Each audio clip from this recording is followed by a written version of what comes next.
Are you or is someone you know a victim of gray divorce? Divorce is never something that we would expect or imagine that we would have to go through. And gray divorce has its own set of challenges, but it happens and life goes on. And today, we're going to hear about gray divorce as a phenomenon and as a painful thing, but also from someone who's experienced it. And my friend Pat has flourished with God's help. And so I want to give hope. Maybe you aren't divorced or this is not your thing, but you surely know someone who is divorced. I just can guarantee that just because of statistics and because the number of people that I know. It's a painful topic, but as painful as it is, I know that you will go away from this podcast hope filled. You know, we don't have empty hope, but we can be filled with hope when we hear somebody else's story and how God has helped them. So I pray that you will be encouraged through this. Pat and I both pray that. We just prayed that. And so I'm going to stop talking and ask some questions. My dear friend, Pat is an author. She is a podcaster and a podcast producer. She's a mother of five and the recent author of her great resource here. It's very small. Anybody can read this really in an afternoon, though you might want to take a couple days. It's called Rebuilding Your Life After a Gray Divorce, A Path to Healing, Significance, and Joy. Welcome, Pat. Thanks so much. Oh, and thank you so much for having me, Sue. I love talking to you. I'm hopeful and confident that your listeners will, as you said, leave filled with hope. Hope, yes. And maybe even a glimmer of joy because as we trust God and take the next step, He's the one who gives us the strength. And I think that gives us joy. I'm going to take Absolutely. notes on your answers because I want to make sure I um, remember everything you say because I'm much older than you and I've lost my memory. First, tell us a little bit about your family and where do you live and your current work? Okay. So I have five adult children. Mhm. Uh, they range in age from 21 to 36. And we raised them in Southwest Georgia. As you can tell by listening to me, I was not raised in Georgia. I'm a New York City girl. New York And City. New York New City. York, mhm, Like yes, where? Where? In New York, in Manhattan? not Manhattan in Queens, Mm. but people don't know the difference usually from outside of Manhattan, where. My daughter's in Brooklyn, so that's why I was asking. Okay, yes, Brooklyn. And I loved growing up there and have no desire to go back. So there you have There we it. go. Okay, so you were raised your kids in Southwest Georgia, but where do you live now? And now I live in Atlanta, and I've moved to Atlanta because four out of the five of them live in the Atlanta area, and I have a great relationship, thank you, Lord, with them all, Mm. and wanted to be near them. And my new grandchildren, well, they're not new, but I have three grandchildren, 9 months to 6 years, and love spending time with them. And so this is where I want to be. And what do you do for work? Yeah, I'm a podcast producer, and like the Reader's Digest version of that story is I started doing a homeschool podcast Oh, yeah. and did that for 2 years with and learned all the back end, the tech stuff because my co-host didn't want to do that, which turned out to be fine. Yep. When I was presented with my divorce papers, I thought, oh no, what am I going to do to support myself? Because we'd homeschooled our five kids, so I'd been home with them, and I hadn't been in the workforce since before I got married, right? So like 35 years, something like that. Was that your choice? And Was that your choice, or did your husband say, I wish you would go back to work? well, that was my choice. And I thought it was our choice initially. Towards the end, when we were in the process of counseling prior to our divorce, he kind of revealed that he'd been resentful that I was home and really had wanted me to work. And I did part-time jobs and seasonal work and stuff like that. I helped him with his business for a while, and we had a non-emergency medical transportation business. We had a coffee shop. I did those kind of things, but I didn't have any, I wasn't employed at all. So I didn't know what to do. Yeah, and you didn't have to pay the mortgage. Right. Right. So there's Exactly. a huge difference, and also worrying about insurance and all that sort of thing. First of Yeah. all, let's define gray divorce. Really, my friend I've talked to recently, she had heard that expression where I'd never heard that expression before I talked to you about this. So let's define it to begin with, and then give us some statistics about the number of current divorce rates. Okay. Specifically, I don't have current statistics. I did look things up when I was writing the book, Yeah. but gay divorce is defined as divorce that happens after the age of 50 with a couple that's been married at least 10 years. That's like the bottom line. It's a later in life divorce. It's also known as silver divorce. And honestly, I didn't know about it until I started writing the book. Mhm. Uh, so that's kind of interesting though about it in terms of the to your question about statistics. Marriage divorces in general have kind of plateaued right now in our country, except for gray divorce Interesting. that has continued to trend up. Huh. L- Lots of potential reasons for that, which I talk a little bit about in the book, but it's there's it's still it's just hard any way you look at it. Yeah, I'm surprised that they consider it after 10 years because that doesn't seem very long. They say the Mhm. hump to get through is your seventh year. So I looked around me in my seventh year going, are we going to make it through this? Everybody says we're not. I And think the primary things too is the age, like it's women over 50 is really what brings the significant challenges to it is our age. can I ask you how old you are right now? Yeah, I'm 63. Okay. And you've been divorced just 2 years? It's actually it was 3 in February, so Yeah, three it's years now. amazing that you can talk about this recent. I mean, that's pretty recent. It is pretty recent. And honestly, I wondered about that too. I've been in counseling a lot. I still am. Hmm. I believe in it wholeheartedly. Actually, for anybody, it's good to have. But I think part of the reason is I didn't realize this at the time, but I think I had been mourning the crumbling, the disillusion, or whatever you want to call it, of my marriage for years. Hmm. We'd been in counseling a number of times. But the thing is, counseling's only so good as if you take the techniques and strategies home and do them. Hmm. And as I say, you can bring a horse to water, but you can't make them drink. And so if you don't, you can't force someone, right, to do that. So, my ex-husband was traveling a lot and wasn't home a lot. And when you're not working on your marriage, I mean, when you're living together and your spouse is working at home, it's hard enough to keep Right. working on your marriage. When he's never there, it's really hard. It Yeah. makes it that much. Why did you write this book? And how do strategies work to get beyond what life throws at us? I mean, I know you take some responsibility in the pain, Sure. but why do strategies help us get over the hump and keep us going when we really don't want to get out of bed in the morning? That is so true. And what got me out of bed actually was only one strategy that's in that book, and it's the idea of being grateful, of exercising your gratitude muscle. I still do this. I have a gratitude notepad on my phone, and before I get up in the morning, I come up with two or three things, and then I just leave it open during the day and add to it. Now, when I first started doing that, I was writing things, I'd heard this from someone, I think it was probably a counselor, but I know this is not a new concept.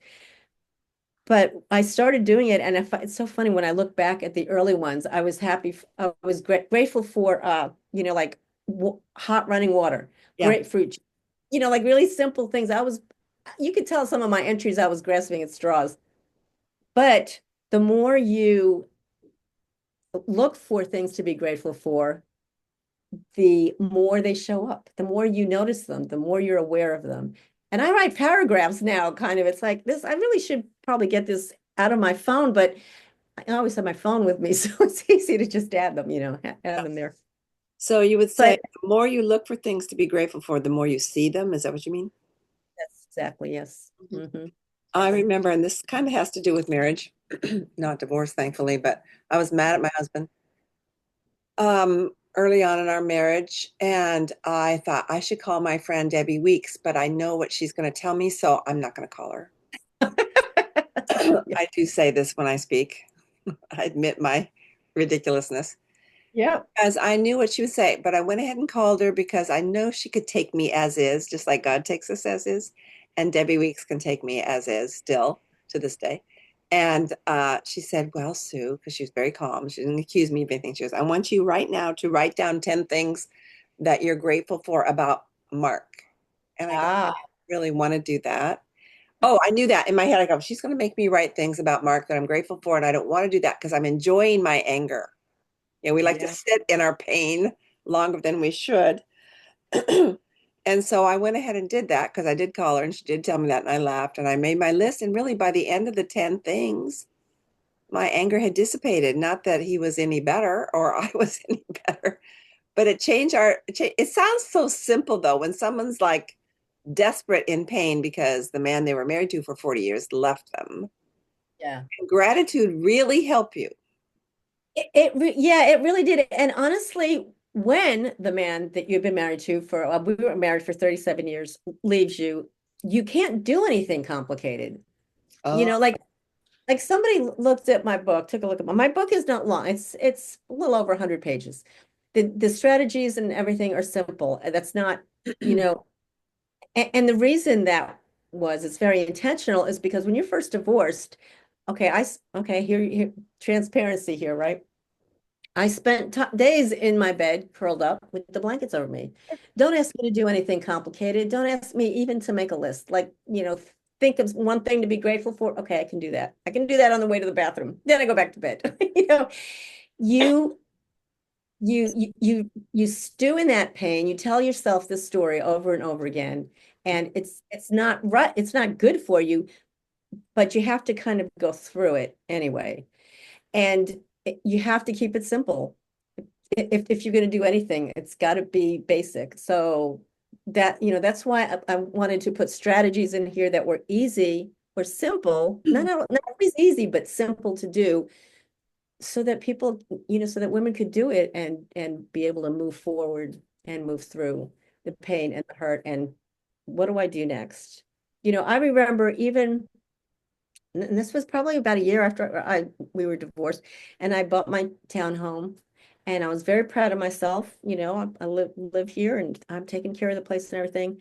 But I would get up in the morning and go downstairs and just sit on the couch, not even get comfortable on the couch, like literally, like I'm visiting someone. Sit on the couch, just say, God, I don't even know what to do next. I don't know what to do today. Like you need to you need to tell me somehow really clearly because I just added. So, the good thing about working through all this was I do feel God and I are BFFs right now. I don't have the crutch of trying to blame anything on anyone. Like I can't do that anymore. My life right now is mine and it's God and I are in it together. He's not even my co-pilot. He's my pilot. I'm along for the ride. um, But let me ask you this. I know your desire is to help the reader of your book work and grow through listening to your story. Was this a hard book to write, and what helped you persevere? uh it was a hard book to write, and anybody who reads the intro will get a kind of like a little flavor of that. Uh, because that really what got me through that was my constant prayer that God would use what I had gone through to bless others. My prayer every day was, Lord, please don't let this pain, don't let this disappointment, don't let this just feeling shattered, don't let this be for nothing. Like if I'm got to go through it, show me how to use it to help others. And that's what just kept me writing, Sue. And that's what keeps me talking about it now. There's nothing that hurts my heart more than talking to someone who's still stuck in the bitterness. It's really easy to play the victim and be bitter, and it does no good. It doesn't help you. It doesn't help anyone else. And And I hate to see women stuck there, and I don't think that's God's plan for them. I'm just gonna, not that I'm God, and but I really just I can't believe that the God I know and love from scriptures would want someone to be stuck in that pain and bitterness. That's not, I love what you wrote. Divorce hit me to the core and it totally broke me. I mean, I think that may have been in your intro. The good news is that I'm still alive. I love that's just so practical. Well, I'm breathing. I like grapefruit juice and I have grapefruit juice. I'm grateful for a toilet that works and a hot water heater. That is yeah, what but I didn't finish reading what you wrote. And because of that, I know my story isn't over. And our story isn't over every day when we wake up. absolutely. And I think when we're so burdened down with whatever it is, our broken kids, our broken um, cisterns of some sort, that we feel like we can't move on. But our story is not over if we're still breathing. Yeah. And um, and I need to be grateful that I'm still breathing because he has something for me today, whatever it is. Right. Now, how can this book help the gray divorced woman, perhaps beyond what a therapist or a counselor can? For one thing, you've experienced it. So I Yeah. think that that really helps. For me to go and help a friend, I can say things from scripture. I can Mhm. say things from my own experience of pain, but it's different hearing it from you. So, how can this book help someone? Well, I would never recommend this book instead of No, counseling. I know that. I just mean besides that. Yeah. Maybe they don't have the money for counseling right now, or they've already done it and they still need some more oomph. How could this book help? Yeah. Well, it just gives you a different, I talk about framework a lot. I talk about in the book, and I also talk about on my podcast, changing your framework, changing your approach of how you look at things. Mhm. Uh, basically, it's foundational. Like you can't do anything else besides that. And I think the book really That mean brings that home. And that mean to change your framework. not that, oh, you don't want to play the victim, and it is a role. You are playing a victim when you think for me. Uh, that quote, what is it? Life doesn't happen for us, it happens. No, life doesn't happen to us, it happens for us. So changing the framework is turning things upside down. It's adopting gratitude rather than staying in bitterness. It's choosing to grow and look at this as a time of growth rather than, oh, poor me, and being Eeyore. Um, One of the things that the cover on the book, if you want to show that again for people who are watching it, has a kintsugi pot on it. And when you are first divorced, it's easy to feel, and here's another like reframe work kind of thing. It's easy to feel broken. You just, I'm broken. There is no future. What can I do? This is who I was all my life. What else is there? Like, who am And I now? You've lost your identity. exactly, exactly. And it's just, it's this huge feeling of loss. Kintsugi, for people who aren't familiar with it, is a Japanese art of broken ceramic ware. It's usually a pots, well, I mean, cups or bowls, and it's repairing it with glue and highlighting the breaks with gold fleck or gold paint. And so it highlights the brokenness, and they become beautiful pieces. And I'm not saying that you have to get divorced to be beautiful again, but when you are divorced, you just feel very broken, and God doesn't doesn't want you to stay that way. And if you kind of co-create with him, you can become a piece of kintsugi, and your brokenness can be beautiful. You said something earlier in the paragraph, and I didn't get it all. Choosing to look at this as, do you remember what you said? Just yes, changing how you're looking at, rather than oh me, I'm broken, For me. life is life is over.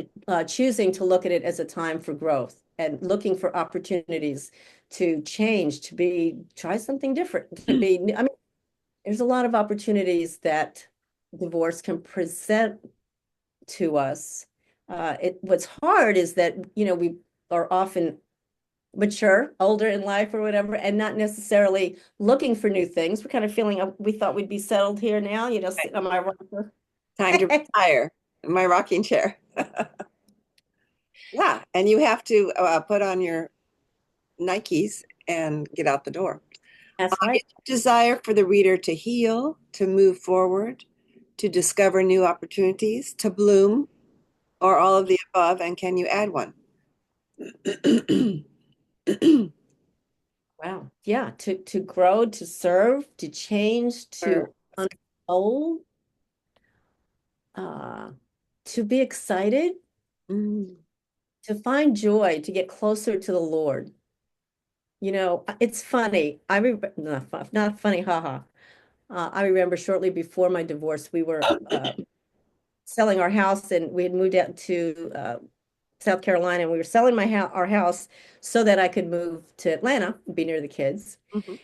I remember, and I was kind of left with the end of moving, like it was kind of late on me. And I remember walking through empty rooms. It was probably the most beautiful house I'll ever have. It was my ex had done a lot of renovation, and it was gorgeous. Mm. But after, things were moved out, it started to feel empty, and it was just me. And my youngest daughter was away at college. And I remember walking through that house and thinking, where are you, God?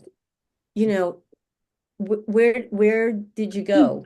Mhm. And feeling so alone uh and empty, and realizing that in the big scheme of things, through that whole process of feeling alone. And someone made the connection to me too a couple of weeks ago, how Jesus on the cross said, my God, why have you forsaken me?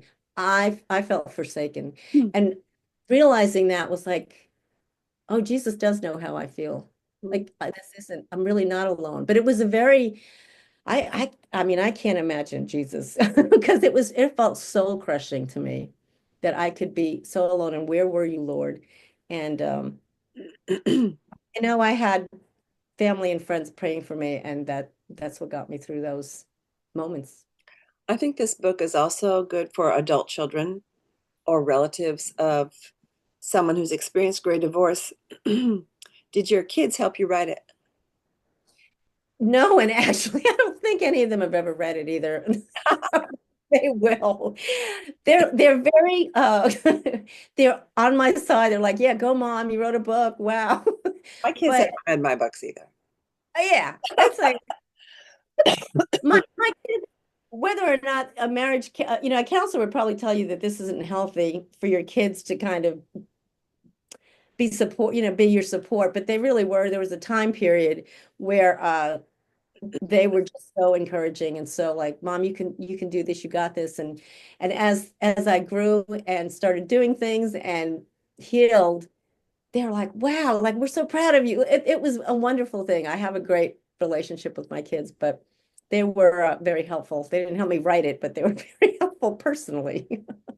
Now, you mention a framework where you use an acronym strengths, which we're not going to go over because that's the book. Right. But is there one that you ever go back to that is still helpful to you besides the gratitude? Yeah, besides the cooking. Um, yeah, I think it's the self-care, realizing self-care is important. Being an at-home mom, if anyone's listening, if you, what is it? If you know, right? Mhm. Uh, five kids, all the kids, the husband, the family, the community, the church, everybody was before me. Everybody. I thought that's such a disservice. And I repent, and I encourage women to not do that now. Like, you can't pour from an empty pitcher. And I was so empty so many years, and just kind of, I don't know where it was. Grumpy, you said? You said I'm grumpy. sorry. You said you were so grumpy. No, I was empty. I was trying to pour from an empty pitcher. And so, I'm really important about self-care. I try to encourage both my older daughter and daughter-in-law, but we have kids. I try to encourage them in their ventures and hobbies. And, if they need babysitting, because Mm. my oldest son travels a lot. And I just want to help them do things for themselves so that they're not like what I did for so long. So self-care is really important. It's not selfish. And I sometimes get tired of the self-care mantra because it's all over the internet. And I guess I've never worried about that because I do take care of myself. Today I was feeling depressed because I miss my children. They live so far away that I went and got my nails done, and I never get my nails done as far as done, like expensive done, like gel. And I just felt like this was such a lot of money. And but I'm just going to keep having it done until I see them. Well, they came and they've gone, and I just keep having it done because now I'm spoiled. But I Well, make I it last 5 weeks. there you go. Well, I mean, heck, I'm talking about self-care like eating a decent meal. It's very easy when you're living alone to just Oh, healthy. Taking a walk, taking physical care of myself, going and getting my doctor's appointments like I'm supposed to be doing. oh yeah.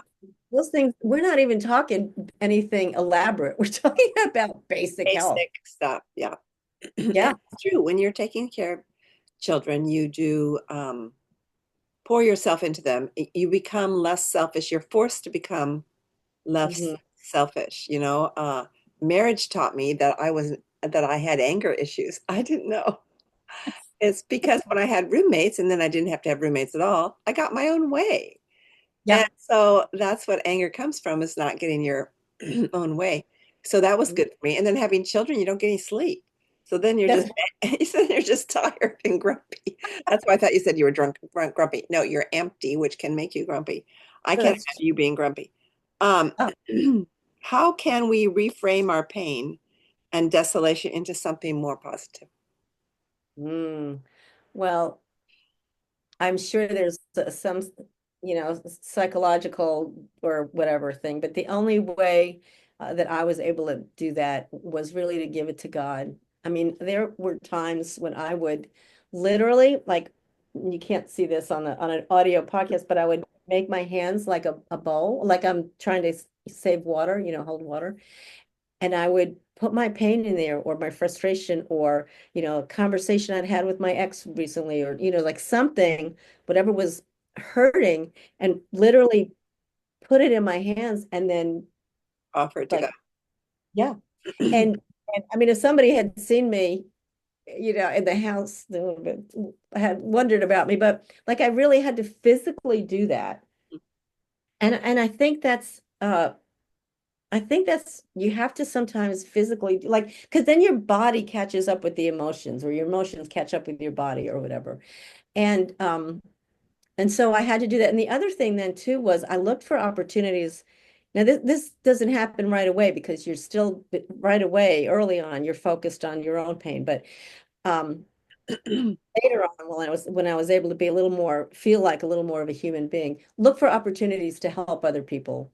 My church thankfully is very community oriented and community active in the community and doing things out there, and I would do stuff with the church just to get out of my head, Yeah.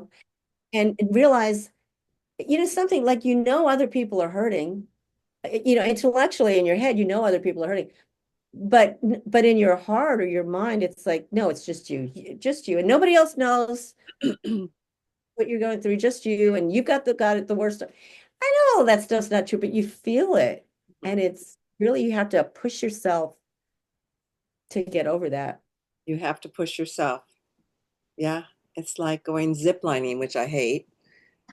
But you actually have to step off the cliff and believe that God's holding you. And that sounds so dramatic when all you're doing is taking a loaf of banana bread to a neighbor who may or may Yeah, not have gone through a divorce because you don't even know their name.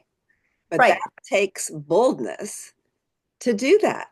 Yes, ma'am. And God, so actually, the one time I went to a therapist, I wish I would have gone more, but he said, trusting God is like stepping off a cliff and finding out it was only a curb. Oh But gosh. we don't know it's a curb until we step off. And we Yeah. find that God is there waiting for us to make that step so that we learn his heart for us, number one. And we take the next step with more alacrity or whatever that word is, joy and Yeah. peace. Because hey, he helped me last time, so he's gonna help me the next time.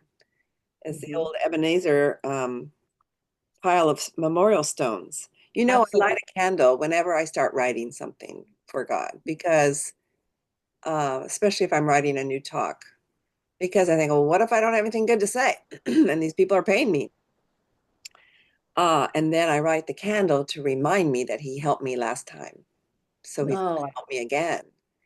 And we need those memorials maybe when we're trying to get out of bed and finding a new source of joy as well as identity. yeah. And our roles are not our identity, but it's really hard to extricate that from who we are. And God understands that. He knows we're weak. And I love your story of going to see a financial person to help you figure out your finances and then crying. And then he offers you a job. Please give us a brief version of that story. I think it's Oh, so my great. Yeah, that story, that was really a vulnerable moment that I was like, no, I need to include that story, but it took a while for me to write that out. So after we were divorced and I realized, I had to get a handle on my finances, right? I mean, now retirement was on me. We did have some money that was in investments that we, accumulated over the years. And uh I did get part of it and I needed to figure out what to do. So I met this guy through a business networking group that I'm in. And he sat me down and he said, "Okay, so like what do you want? What do you want for your future?" And well, I want to be able to pay my bills and I want to, I want to have enough money to live, I'm going to assume like I'm 80. I'd love to travel. And he's like, "Well, I'm no, I mean, what do you want like personally?" Hmm. And He sounds like a therapist. oh, yeah, he could be.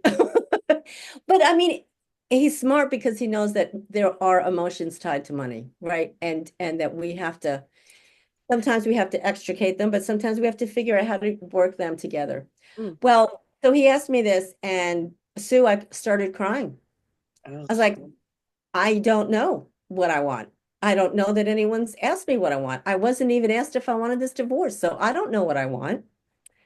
And so he was very patient and very kind, and we went through things. And, uh, of course, I got through it. And I realized writing this book, and just as time went on, that finances are a big deal for women, older women, especially whether it's widowhood or divorce, who all of a sudden have to handle their finances.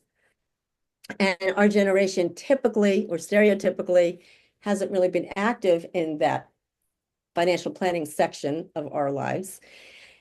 So he asked me one time, he said, "Had you ever thought about becoming a financial planner?" And I was like, "No." And I think my family would laugh me out of town because I never was the money person, right? And he said, "You've got such a you're smart." And I was like, "Wait, what?" And then he said, "And you have a great compassion for people, and people find it easy to talk to you." And it was just really, I never thought about those characteristics to be a financial planner. So long story short, he's mentoring me. I am about to take my second test for certification for licensing, and my plan is by the end of the year to be a certified financial planner. And I really do want to work with women who are divorced or widowed of a mature age to help them. And will he give you clients? Yeah, well, we have to work that out because I don't know if I want a job, a job, or if I want to do this, like just be associated with his office and have my own kind of private practice kind of thing. So we have to work all that kind of stuff out. But yeah, I mean, when we first talked about it, he said, he's seeing a lot more women in my situation in their office, and he thought it would be, beneficial to them too to have someone like me that they could talk to. And So what a broad-minded man that he would be, first of all, tell you that you're smart. I mean, we all like to be told we're smart by somebody. yeah. And and to offer this opportunity and to mentor you in it, encourage you in it, um, and what a gift you're going to be to those women. Well, Because you I hope experienced it and he hasn't. Mm. Yeah. He knew he was just going to be an accountant and he was going to help people. But, Hmm. and I love what you said that money is often tied to emotions. It's so true. It's one of the main fighting things in marriage. Yeah. And it's also the way we're raised. We're raised with different attitudes towards money. Definitely. And so that can be so difficult. Pat, you are so gentle with the reader. I've noticed that in several places in the book. And I think that's because of what you've experienced. Some of my favorite points are these: forgiveness is an ongoing process. No one wants Mm. to be told, you need to forgive this person right now, because that just puts your heels in deeper, more bitterness. You also say to move ahead at your own pace. I appreciate that because some people will not be rushed. Though I do hear in what you're saying today, how you grieve for that woman who still is staying stuck and feels entitled to. So she's really ruining her own life. Yes. Bitterness is a pill that we swallow, not someone else. And then practicing gratitude rewires our brains. I mean, that's pretty psychological and wonderful. As you begin to build a future yourself, what helped you feel hopeful? And might I say, even excited about a new future? Mm. Well, Sue, it's just I've started much of my marriage. Uh, my ex, I don't know how to say this kindly, so I hope your listeners will, give me a little bit of grace. They get it. Yeah, I kind of lived with an Eeyore, and that I don't know, that kind of invades your own, but like you absorb that. Yes, you Like do. or like it could be a beautiful day and the sun is shining and no clouds are in the sky and everything's great and the one thing that's, oh, but look at that porch right there, it's filthy dirty. Like you find the one thing.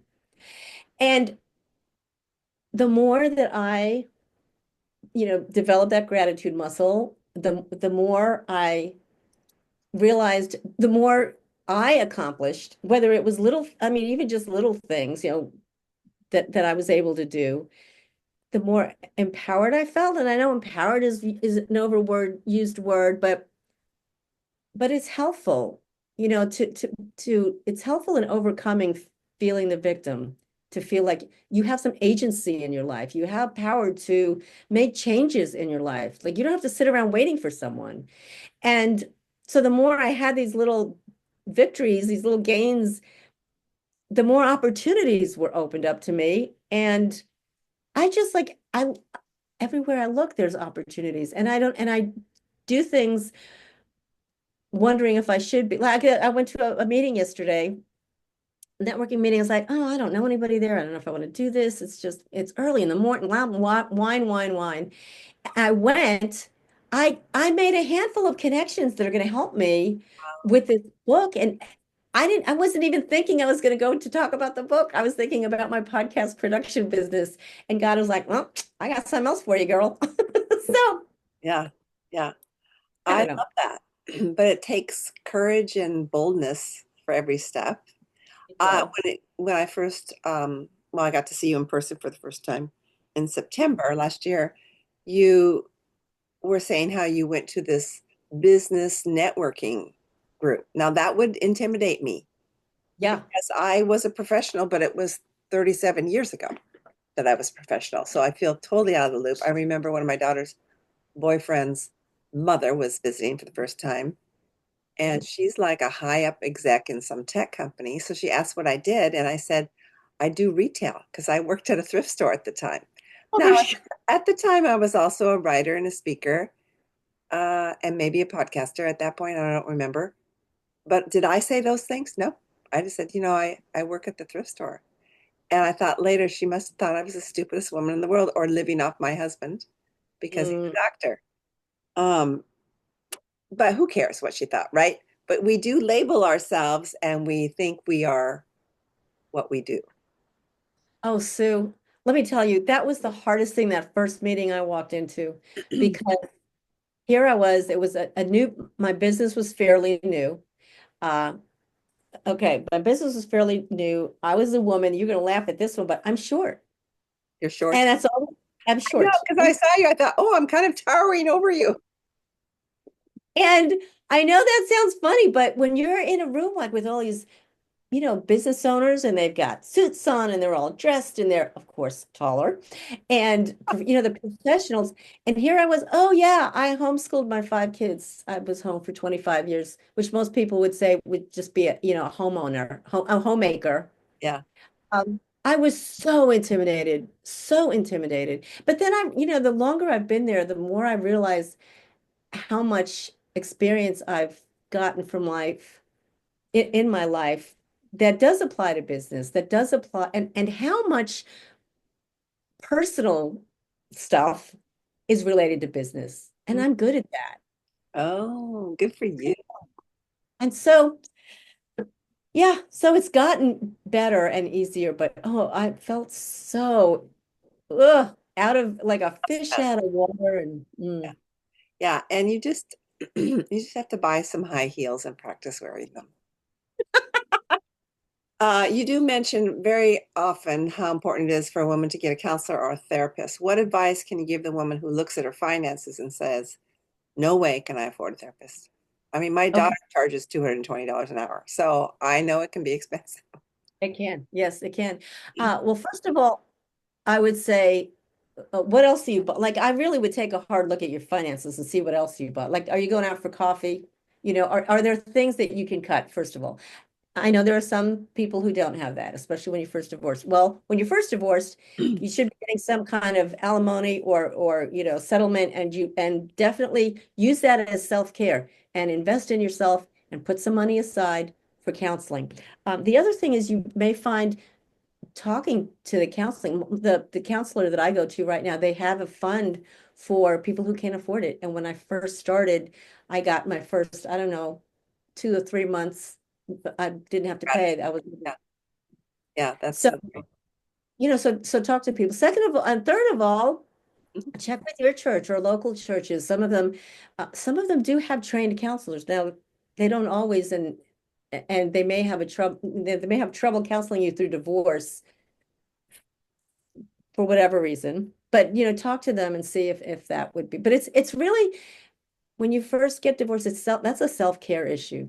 Mhm. Like it's important. And Important than I getting don't, your nails done. yeah, right. Yeah. Yeah, I'd say don't get your nails done, go to a counselor.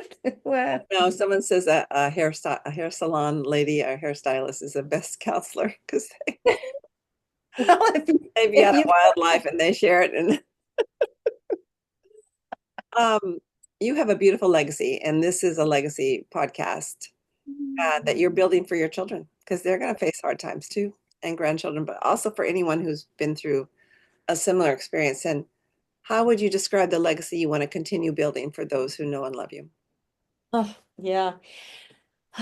It's a legacy of trusting in God that He has got your back, a legacy of no, you're not enough on your own, but you are enough with God's help, and that is enough. That He always uh, has you in the palm of His hand. Whether or not you feel like it, that's I want my kids to know that He's got. That's where they are. That's where they're sitting. Mhm. Um, and to not to shy away from challenges. You know, I think that my kids have seen how hard it was for me to be where I am and to kind of pull this second act together. Yeah. And I don't want this for any of them, but I do want them to know that no matter what cards life deals you and no matter what God allows, that you and He are the best pair. Well, I knew this would be a great conversation. And my listeners, I want you to take this to heart, and really you can apply everything you said to any struggle that you're going through. Absolutely. And also share this with people who aren't necessarily Christian, but they are suffering and they're stuck and they're wondering why me, God, even they might even say it's funny how they start talking to God when they don't really believe he exists, when they're mad at him. And so pray about who you can share this podcast with for their sake, for the person who would hear this. And Pat will be giving away a copy of her great book. It's a great resource. I'm going to give it to our church so that they can pass it on to people who come through the halls of our church. And so I want to thank you, Pat, for your time. Just leave a comment on um, the Instagram or social media, or you can just email me and you will be entered into the giveaway. And my email is sue@welcomeheart.com. And where can they follow you? Do you have a website or anything? Yeah, patfenner.me, and I'll give you the links, for the show notes if you'd like. Also listen to the Silver Women Bright Future podcast, which comes out weekly, and Instagram. I'm also on Instagram at Pat Fenner. Oh, I forgot about that. Silver Women Bright Future. Future. And Mhm. do you interview people or you just talk about your experience? I've started interviewing people. And I don't only well, my most recent interview was a 3 episode arc from actually a guy who's a brand manager or a brand marketer, Hmm. and he talked about story, and it was fascinating, and like the science behind story and research behind story and how we can use story to move forward after. It was really an enjoyable series on Wow. that. And you'll send me those links and we'll put them in show notes. I will, ma'am. Yes. All right. Thank you so much. Thank you for having me, Sue. I love you so much. Love you too. Bye bye.